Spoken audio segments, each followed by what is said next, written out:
आज chapter number पहले का अवस्थिति विस्तार का दूसरा पार्ट, जो हम बताए थे आप लोगों को, उत्तर में जो 37 अंश 6 मिनट उत्तरी अक्षांश रेखा गुजरती है, तो ये जो है सबसे उत्तरतम बिंदु इंदिरा पॉइंट, नहीं इंदिरा कॉल, सबसे भारत का सबसे उत्तरतम बिंदु इंदिरा कॉल, जो वर्तमान समय में केंद्र शासित प्रदेश लद्दाख में है। हालांकि ये जो है क्षेत्र पीओके में आ जाता है, लेकिन भारत अपना नक्शा यहाँ तक दिखाता है, पाकिस्तान अपना नक्शा यहाँ तक दिखाता है। ये तो खैर अंतर्राष्ट्रीय राजनीति की बातें हैं। भारत का मुख्य भूमि का दक्षिणतम बिंदु कन्याकुमारी, मुख्य भूमि का दक्षिणतम बिंदु कन्याकुमारी, लेकिन भारत का दक्षिणतम बिंदु अंडमान निकोबार में सबसे दक्षिणी द्वीप ग्रेट निकोबार, ग्रेट निकोबार पर दक्षिण में इंदिरा पॉइंट है। इंदिरा पॉइंट, जिसको पिग्मेलियन पॉइंट और पार्सन पॉइंट भी कहते हैं। यह 6 अंश 4 मिनट 6 अंश 4 मिनट उत्तरी अक्षांश पर स्थित है, जबकि कन्याकुमारी 8 अंश 4 मिनट उत्तरी अक्षांश पर स्थित है। तो मतलब ये कि भारत के मुख्य भूमि का दक्षिणतम बिंदु कन्याकुमारी, अगर प्रश्न आता है कि भारत का दक्षिणतम बिंदु, तो इंदिरा पॉइंट, जिसे पार्सन पॉइंट और पिग्मेलियन पॉइंट भी कहते हैं, 6 अंश 4 मिनट पर है और यह ग्रेट निकोबार द्वीप पर स्थित है। भारत का सबसे पश्चिमी बिंदु सरक्रीक के पास 68 अंश 7 मिनट पर, सरक्रीक के पास गुहार मोता है। कभी कभी गुहार मोता की जगह ऑप्शन में सरक्रीक भी दे देता है, इसलिए दोनों पर ध्यान देना है, दोनों एक साथ कभी ऑप्शन में नहीं आएगा। तो ये गुहार मोता आपको याद रखना है। गुहार मोता के पास से होकर के 68 अंश 7 मिनट पूर्वी देशांतर रेखा गुजरती है, जो कि सरक्रीक के पास है। सरक्रीक और गुहार मोता दोनों एक ही स्थान पर। भारत के पूरब में अरुणाचल प्रदेश का सबसे पूर्वी हिस्सा या केंद्र बिंदु किबीथू है, जो वलांगू के पास है।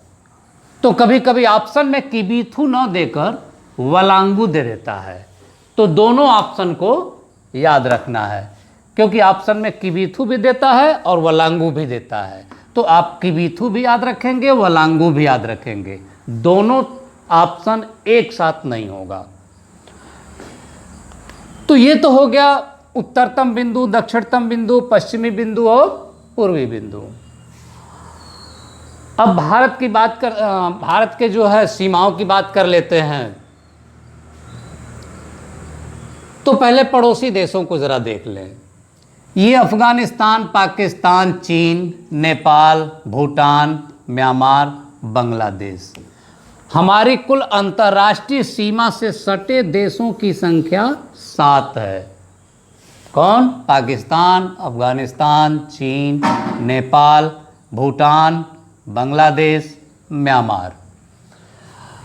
अब जो है अफगानिस्तान और पाकिस्तान की सीमा को जो रेखा बांटती है, उसको हम लोग डूरंड रेखा कहते हैं, जिसका निर्धारण 1896 में डूरंड महोदय ने किया था।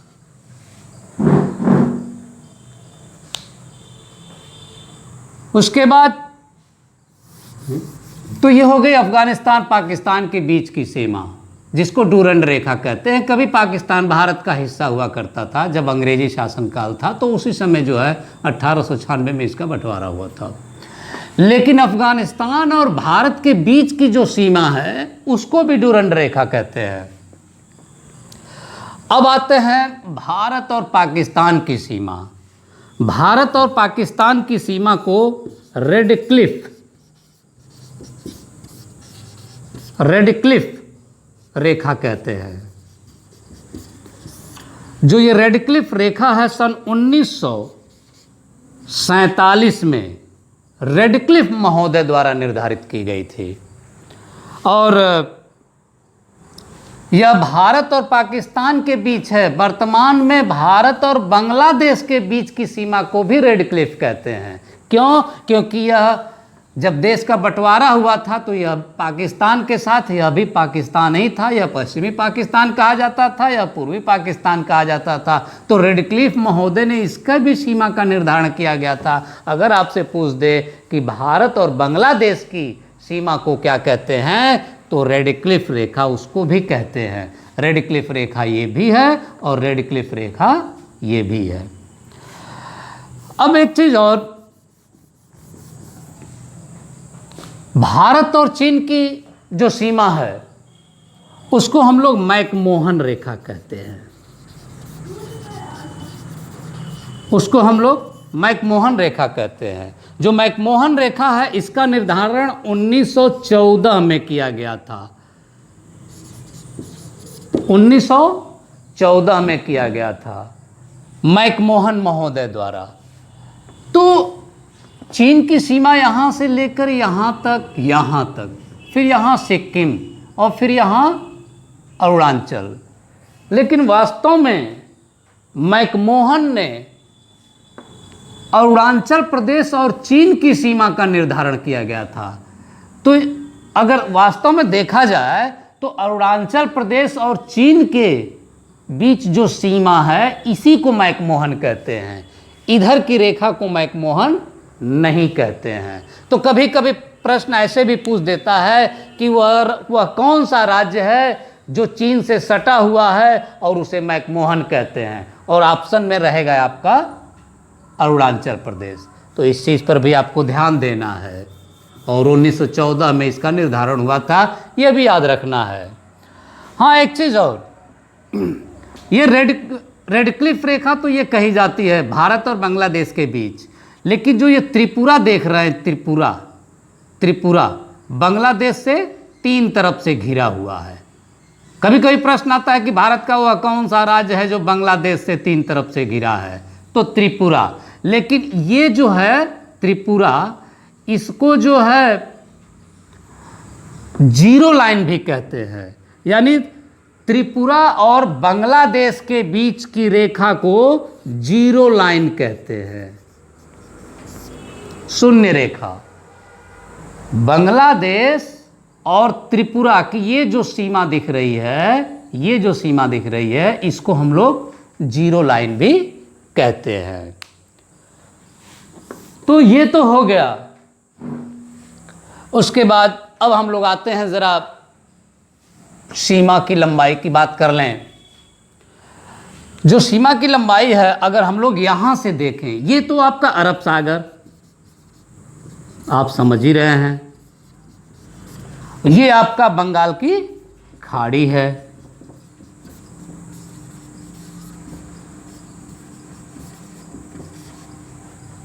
नीचे हिंद महासागर है। यहाँ से लेकर पाकिस्तान शुरू होता है गुजरात से, और ये राजस्थान पंजाब होते हुए जम्मू कश्मीर लद्दाख तक जाता है। उसके बाद फिर जो है आपका ये चीन का बॉर्डर शुरू होता है, और उसके बाद जो है फिर जो है नेपाल का बॉर्डर शुरू होता है, फिर यहाँ चीन आ जाता है, यहाँ भूटान का बॉर्डर होता है, फिर यहाँ चीन आ जाता है, फिर यहाँ म्यांमार और यहाँ बांग्लादेश। तो ये जो स्थलीय अंतर्राष्ट्रीय सीमा है, इसकी कुल लंबाई 15,200 किलोमीटर है। स्थलीय सीमा की कुल लंबाई 15,200 किलोमीटर, मतलब यहाँ से लेकर ऐसे घूमते हुए पश्चिम बंगाल यहाँ तक, ये होते हुए ऐसे यहाँ तक 15,200 किलोमीटर। अगर ये पूछे कि स्थलीय सीमा की कुल लंबाई, अंतर्राष्ट्रीय सीमा की कुल लंबाई कितनी है, तो 15,200 किलोमीटर। ठीक। अगर आपसे पूछे कि मुख्य भूमि की तटरेखा की लंबाई, भाई बंगाल की खाड़ी है, ये अरब सागर, हिंद महासागर, तो यहाँ से शुरू होता है और ये आपकी जो है तटरेखा है भारत की। इसकी भारत के मुख्य भूमि की तटरेखा की लंबाई 6100 किलोमीटर है, 6100 किलोमीटर। इसके बाद हमारे द्वीप भी तो हैं, जैसे अंडमान निकोबार द्वीप है, या लक्षद्वीप है, या फिर एलिफेंटा द्वीप है, तमाम द्वीप है, गंगा सागर द्वीप है, तमाम द्वीप है, द्वीपों में चर्चा होगी। लेकिन इन द्वीपों की भी तो अपनी तटरेखा है जिनकी हमको सुरक्षा करनी पड़ती है। तो जब इन द्वीपों की अपनी तटरेखा है जिनको हमको अपनी सुरक्षा करनी पड़ती है, तो इन द्वीपों की तटरेखा और मुख्य भूमि की तटरेखा को अगर शामिल कर लिया जाए तो तटरेखा की कुल लंबाई हो जाती है 7,516 किलोमीटर। तो ये तो हो गया मुख्य भूमि की तटरेखा 6100, द्वीपों समेत मुख्य भूमि की तटरेखा की लंबाई 7,516 किलोमीटर। अब बात करते हैं कि हमारी कुल अंतर्राष्ट्रीय सीमा की लंबाई कितनी है। तो कुल अंतर्राष्ट्रीय सीमा की लंबाई 15,200, ये,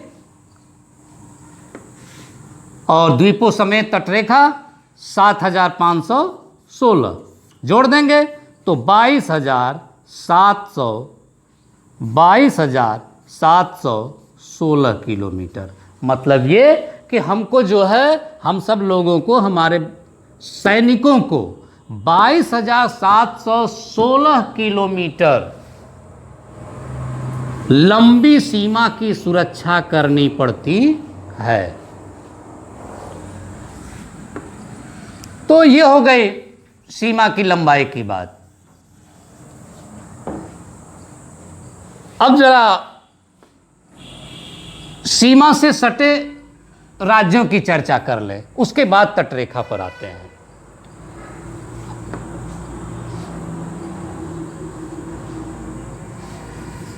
देखिए क्या है कि पाकिस्तान से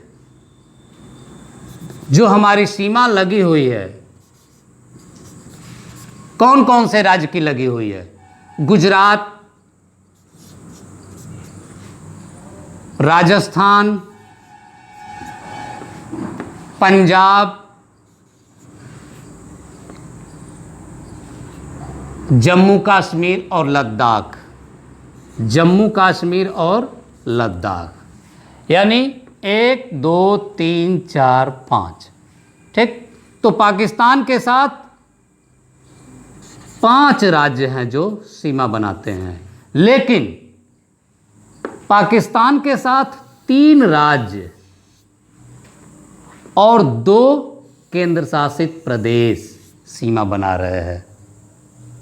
पाकिस्तान के साथ 3 राज्य, गुजरात, राजस्थान, पंजाब, जम्मू कश्मीर और लद्दाख, ये दोनों केंद्र शासित प्रदेश हैं।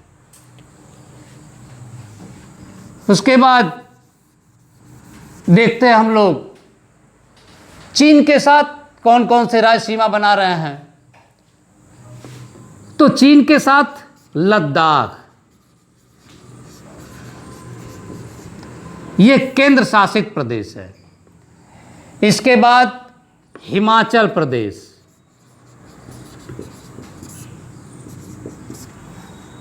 उत्तराखंड,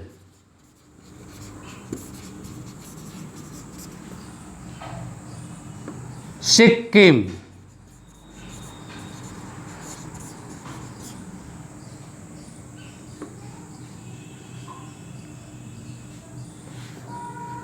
अरुणाचल प्रदेश।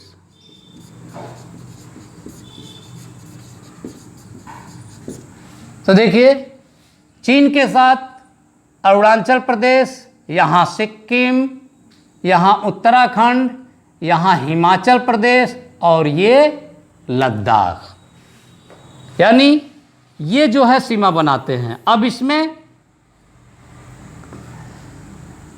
हिमाचल प्रदेश, उत्तराखंड, सिक्किम और अरुणाचल प्रदेश ये राज्य हैं, जबकि लद्दाख एक केंद्र शासित प्रदेश है। इस चीज़ का ध्यान रखना होगा कि चीन के साथ 4 राज्य और एक केंद्र शासित प्रदेश लद्दाख सीमा बनाता है। तो ये हो गया क्लियर।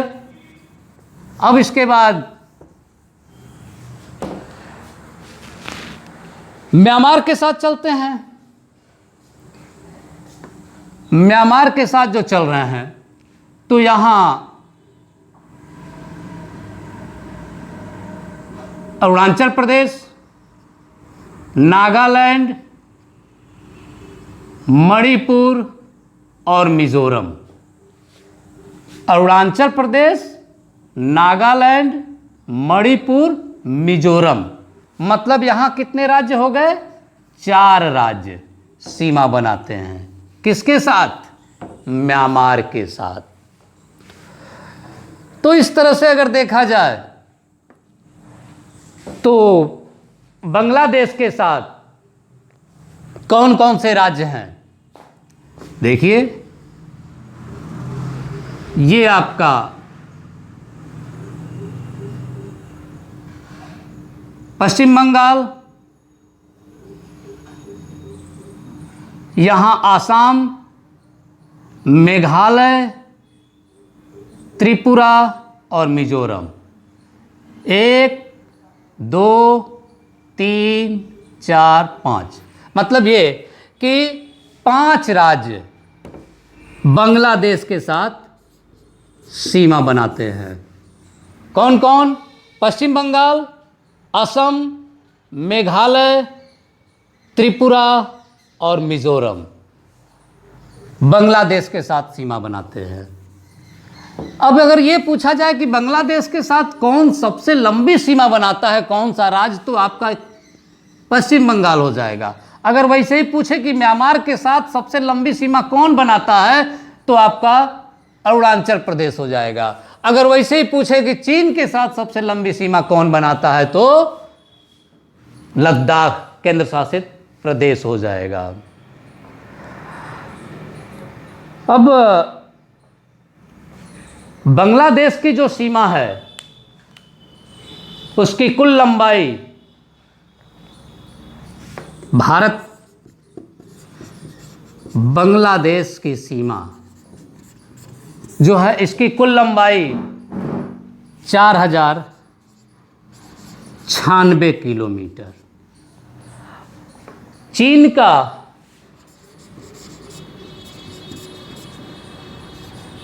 4056 किलोमीटर, पाकिस्तान का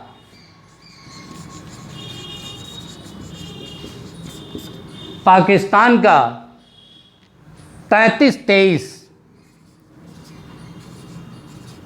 किलोमीटर। मतलब भारत जो है सबसे लंबी सीमा किस देश के साथ बनाता है? बांग्लादेश के साथ। दूसरे नंबर पर कौन है? चीन है। तीसरे नंबर पर कौन है? पाकिस्तान है। चौथे नंबर पर कौन है? नेपाल है। नेपाल जो है 1751 किलोमीटर की सीमा बनाता है। तो इस तरह से जो है, अब आप ये जान गए कि सबसे लंबी सीमा कौन देश बना रहा है भारत के साथ? बांग्लादेश। दूसरे नंबर पर कौन बना रहा है? चीन। तीसरे नंबर पर कौन बना रहा है? पाकिस्तान। और चौथे नंबर पर कौन बना रहा है? नेपाल। ठीक, तो ये आप समझ गए। अब बात करते हैं यहां से यहां तक कुल कितने राज्य अंतर्राष्ट्रीय सीमा पर है। यहां से यहां तक कुल कितने राज्य अंतर्राष्ट्रीय सीमा पर हैं?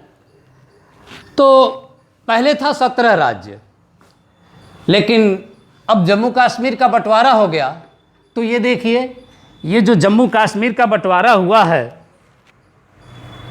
ये वाला हिस्सा जम्मू कश्मीर केंद्र शासित प्रदेश बन गया, और ये वाला हिस्सा लद्दाख केंद्र शासित बन गया। तो जो 17 राज्य थे, अब वो 16 राज्य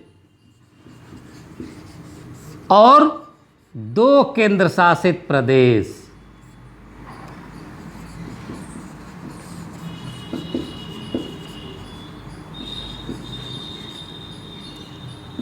अंतर्राष्ट्रीय सीमा पर स्थित है। तो मतलब यहां से यहां तक अगर आप गिनेंगे तो 16 राज्य और 2 केंद्र शासित प्रदेश जो है सीमा बनाते हैं। इसके बाद अगर देखा जाए तो लेटेस्ट में 5 अगस्त 2019 को 5 अगस्त 2019 को जम्मू कश्मीर से 370 धारा हटाई गई और 31 अक्टूबर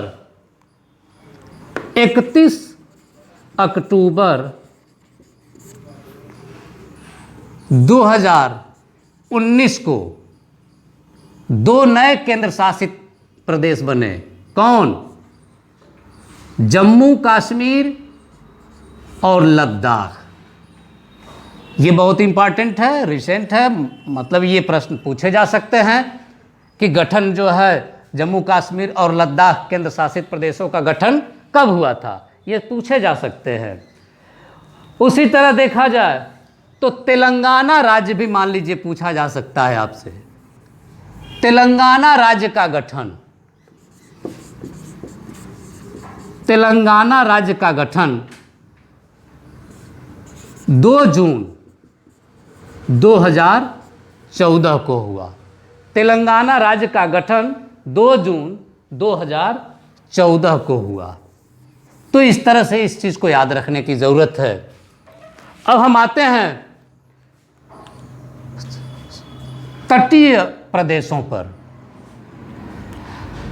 हमारी तटरेखा पर अगर देखें तो कुल 9 राज्य हैं, 5 पश्चिमी तटरेखा पर और 4 पूर्वी तटरेखा पर।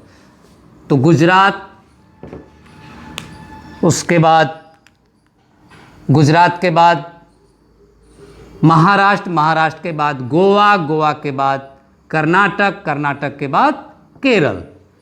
1 2 3 4 5 राज्य पश्चिमी तट पर, 5 राज्य पूर्वी तट पर, तमिलनाडु, आंध्र प्रदेश, उड़ीसा और पश्चिम बंगाल। 4 राज्य, यानी 5 और 4 कुल 9 राज्य सागर के तट पर स्थित हैं। अब इसमें यह पूछता है कि सबसे लंबी तटरेखा वाला राज्य कौन है, तो सभी लोग जानते हैं गुजरात है। सबसे लंबी तटरेखा वाला राज्य गुजरात है, जिसकी कुल सीमा जो है 2214 किलोमीटर लंबी है। तटरेखा की लंबाई गुजरात की। दूसरे नंबर पर आंध्र प्रदेश है, और आंध्र प्रदेश की कुल लंबाई 974 किलोमीटर है। मतलब गुजरात पहले नंबर पर, आंध्र प्रदेश ये एपी दूसरे नंबर पर। तीसरे नंबर पर तमिलनाडु। अगर तमिलनाडु की लंबाई देखी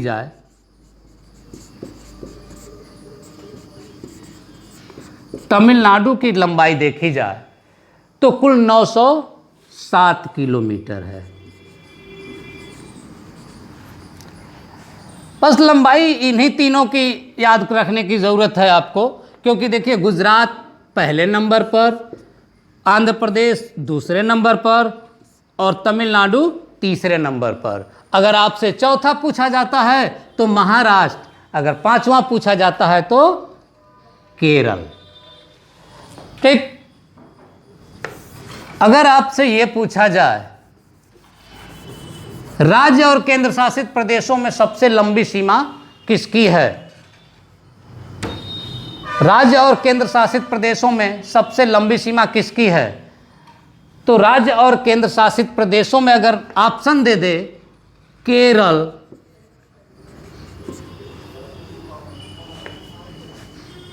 तमिलनाडु,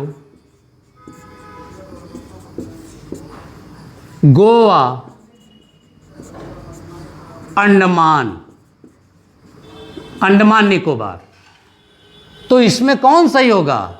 अंडमान निकोबार सही होगा, क्योंकि इसकी कुल लंबाई 1962 किलोमीटर है।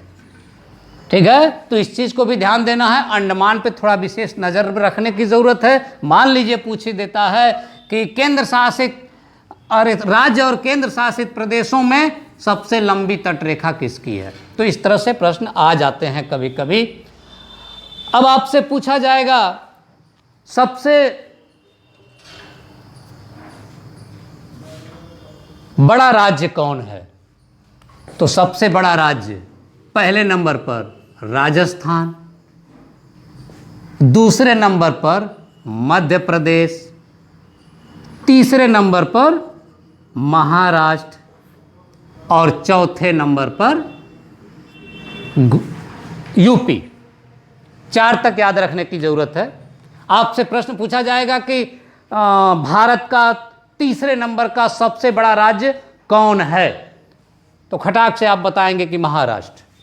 तो पहले नंबर पर राजस्थान, दूसरे नंबर पर मध्य प्रदेश, तीसरे नंबर पर महाराष्ट्र और चौथा स्थान हमारे यूपी का है क्षेत्रफल की दृष्टि से, जबकि जनसंख्या की दृष्टि से यूपी नंबर 1 पे है। लगभग 19.5 करोड़ से ऊपर जा रही है जनसंख्या। अब देखते हैं सबसे बड़ा जिला, तो सबसे बड़ा जिला कच्छ,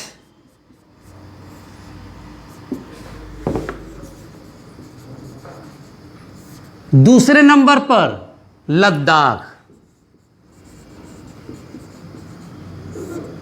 और तीसरे नंबर पर लेह और तीसरे नंबर पर जैसलमेर।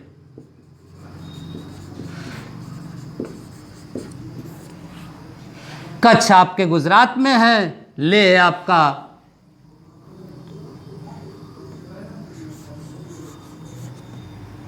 लद्दाख में है। इसको आप लेह की जगह लद्दाख कर दीजिए। और तीसरा नंबर पर जैसलमेर आपका राजस्थान में है। तो ये तो हो गया सबसे बड़े जिले। अब राज्यों की बात करते हैं। वर्तमान समय में राज्यों की कुल संख्या कितनी है? वर्तमान समय में राज्यों की कुल संख्या 28 है और केंद्र शासित प्रदेशों की कुल संख्या 8 है।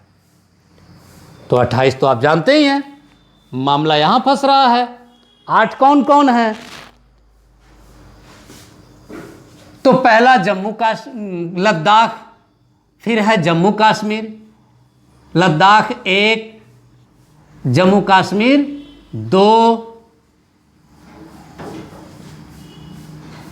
अंडमान निकोबार 3, लक्षद्वीप 4, पुद्दुचेरी 5, चंडीगढ़ 6,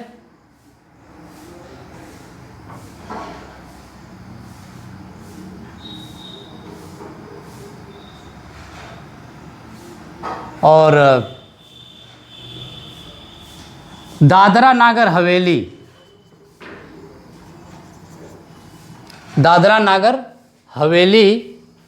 ये जो है अब एक स्टेट बन गया है, केंद्र शासित बन गया है। ये कब बना है?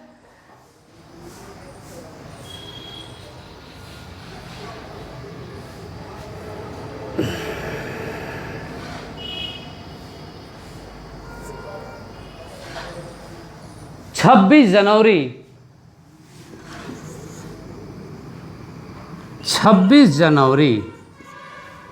1920 को दादरा नागर हवेली को एक केंद्र शासित बना दिया गया है। ठीक, इसके अलावा तो कुल 8 संख्या हो गई आपकी। अब देखते हैं हम लोग सबसे छोटा जिला। सबसे छोटा राज्य तो गोवा है, सबसे बड़ा जिला कच्छ है, सबसे छोटा जिला माहे। माहे पुद्दुचेरी का जिला है। जो पुद्दुचेरी केंद्र शासित प्रदेश है, ठीक, तो पुद्दुचेरी आपका कहाँ, जिसको हम लोग पहले पांडिचेरी कहा करते थे। पुद्दुचेरी जो है आपके तमिलनाडु में है, तो पुद्दुचेरी एक जिला हुआ उसका। उसके बाद जो है ये करईकाल, पुद्दुचेरी का दूसरा जिला हुआ तमिलनाडु में ही। यनम आपका आंध्र प्रदेश में, और माहे आपका केरल में है। मतलब जो केंद्र शासित प्रदेश है पुद्दुचेरी जो है 3 स्टेट में फैला हुआ है। उसके 4 जिले हैं, लेकिन 3 स्टेट में। 2 जिले तमिलनाडु में, 1 जिला यनम आंध्र प्रदेश में, और 1 जिला माहे केरल में है। और जो माहे है ये भारत का सबसे छोटा जिला है। अगर ये पूछा जाए कि राज्य और केंद्र शासित प्रदेशों में सबसे छोटा प्रदेश कौन है, प्रश्न ऐसे पूछेगा। राज्य और केंद्र शासित प्रदेशों में सबसे छोटा प्रदेश कौन है, तो लक्षद्वीप। कौन होगा? लक्षद्वीप। राज्य और केंद्र शासित प्रदेशों में सबसे छोटा प्रदेश लक्षद्वीप होगा। कौन होगा? लक्षद्वीप।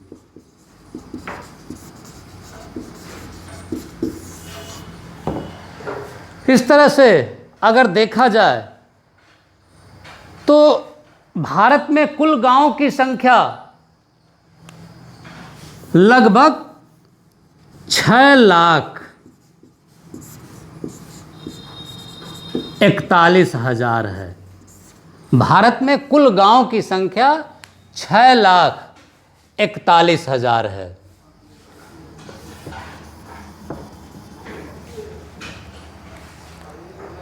शेष बातें